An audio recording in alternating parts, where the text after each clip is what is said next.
സുഹൃത്തുക്കളെ, രണ്ടു നേരമേ ഫുഡുള്ളൂ സ്വർഗത്തിൽ, രാവിലെ വൈകിട്ട്. ഈ സയന്റിഫിക് ടെമ്പറിനെ കുറിച്ച് AN ഷംസീറും ഗോവിന്ദമാഷൊക്കെ പ്രസംഗിച്ച് നടക്കുന്നതൊക്കെ നമ്മൾ ഒരുപാട് കണ്ടിട്ടുണ്ട്. അപ്പം അങ്ങനെ സയന്റിഫിക് ടെമ്പർ പ്രൊമോട്ട് ചെയ്യാൻ നോക്കുകയും മിത്ത് ഇല്ലാതാക്കാൻ നോക്കുകയും ഒക്കെ ചെയ്യുന്ന ഒരു ഇടതുപക്ഷം ഭരിക്കുന്ന കേരളത്തിൽ വലിയ രീതിയിൽ നമ്മൾ സയന്റിഫിക് തലത്തിൽ മുന്നേറ്റം ഉണ്ടാക്കിയിട്ടുണ്ടാവുന്നതാണ് ആരും ചിന്തിക്കുക. അങ്ങനെ സയന്റിഫിക് ടെമ്പറൊക്കെ പ്രൊമോട്ട് ചെയ്യപ്പെടുന്ന ഇടങ്ങളിൽ സയൻസിലും മാത്തമാറ്റിക്സിലൊക്കെ കുട്ടികൾ വലിയ മുന്നേറ്റം ഉണ്ടാക്കാനാണ് സാധ്യത കൂടുതൽ എന്നല്ലേ നമ്മൾ കരുതുക. പക്ഷേ അങ്ങനെയല്ല കാര്യങ്ങൾ.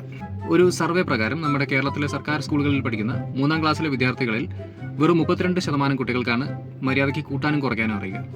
അതേപോലെ തന്നെ 5ാം ക്ലാസ്സിൽ പഠിക്കുന്ന വിദ്യാർത്ഥികളിൽ 33% കുട്ടികൾക്ക് മാത്രമേ 3 അക്ക സംഖ്യയെ ഒരക്ക സംഖ്യ കൊണ്ട് ഹരിക്കാൻ അറിയുള്ളൂ. കുട്ടികളുടെ കാര്യം മാത്രമല്ല, കേരളത്തിൽ ഇപ്പോഴും ഒരു പത്രത്തിന്റെ ഹെഡ്ലൈൻ പോലും വായിക്കാൻ അറിയാത്ത 72,680 പേരുണ്ട്.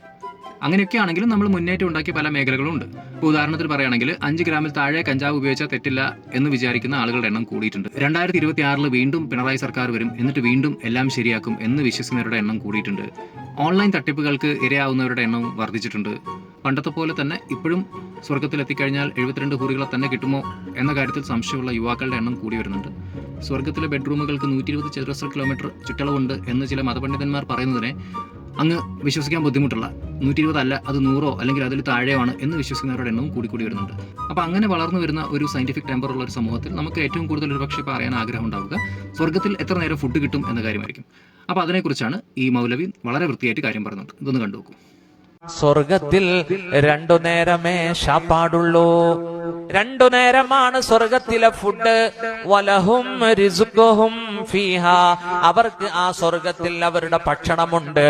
ബുക്റതൻ വഅശിയ, പ്രഭാതത്തിലും പ്രദോഷത്തിലും. ഉച്ചക്ക് ഊണില്ല. നിനക്ക് തോന്നുന്നുണ്ട് എന്നാ പിന്നെ സ്വർഗത്തിൽ പോണ്ടെന്നല്ലേ?